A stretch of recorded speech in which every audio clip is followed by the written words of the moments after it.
You and your partner had an argument on text, and let's just say things are still tense.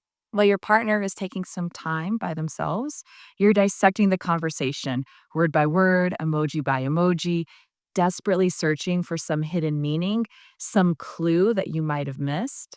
You want to send an essay explaining everything, every thought, every emotion, every worst case scenario your brain has already imagined. But you have to wait, and somehow that makes everything feel worse. If you overthink your relationships, planning every possible contingency, all the scenarios where this conversation ends in heartbreak, listen, you are not alone. I'm Jordan Travers, a licensed psychotherapist, and today we're talking about something I see so many clients struggle with: relationship overthinking.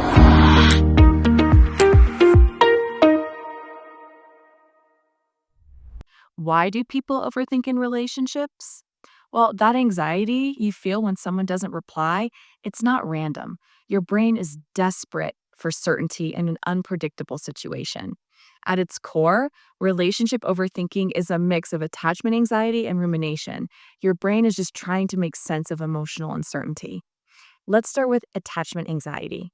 Have you ever felt like you needed constant reassurance in a relationship?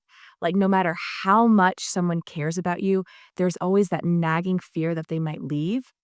That's anxious attachment, one of the main attachment styles first identified by psychologist John Bowlby and later expanded by Mary Ainsworth. People with this attachment style crave emotional closeness, but also fear abandonment, which makes any uncertainty feel like a potential loss. And research backs this up. A 2024 study published in Current Psychology found that people with an anxious attachment struggle with uncertainty more than others. So, when faced with an ambiguous situation, like a delayed text response or a weird tone in a message, the anxious brain doesn't just wait for an answer, it creates one. And it's usually the worst case scenario. Instead of thinking maybe they're just busy, an anxious mind jumps to, they don't care about me anymore. Why? Because uncertainty triggers anxiety. Your brain hates not knowing, so it fills in the blanks, even if it means making up a completely false but emotionally painful story. And this isn't just a mental habit, it's a biological one. When you feel like something is off, your brain treats it like a real threat, spiking cortisol, the stress hormone, increasing your heart rate, and sending you into panic mode.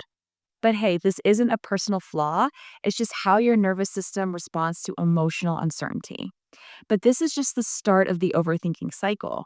What really keeps you stuck in the cycle is rumination. That's the habit of replaying negative experiences over and over, trying to figure out what went wrong, except you never really find an answer. Psychologists at the University of British Columbia and York University created the mistake rumination scale to measure just how people get stuck over analyzing past mistakes, especially in relationships. If you catch yourself thinking, why did I say that? What if I ruined everything? Why do I always mess things up? You're probably caught in a rumination loop where your brain fixates on problems without actually solving them.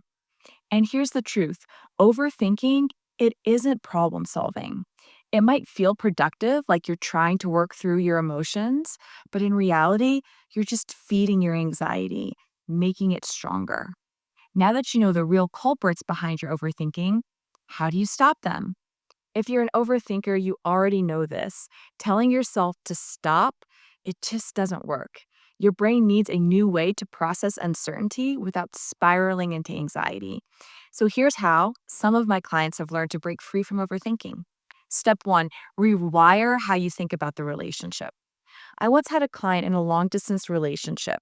Their past long distance relationship had ended badly, so this time, even the slightest sign of discomfort felt like a red flag.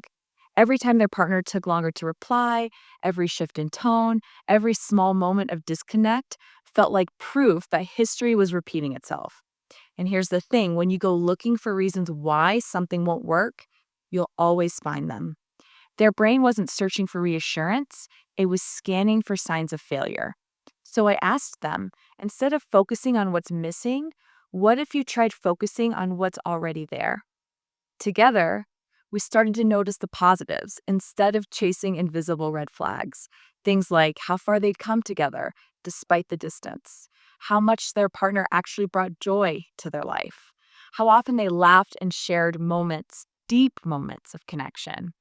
This shift, it didn't mean ignoring real issues. It just meant not letting fear write the story before it even happened. This is a form of cognitive reframing used in cognitive behavioral therapy, known as CBT. By shifting focus from fear based assumptions to observable evidence, you can reduce your emotional distress and stop feeding anxiety. So, the next time you catch yourself searching for signs of doom, write down 3 real things that show your relationship is strong. Step 2, get out of your head and into action.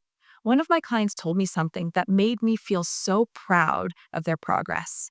They said, I realized I was overthinking so much because I had too much time to sit with my thoughts. The moment I started running, journaling, and actually doing things instead of just thinking, I felt 100 times better.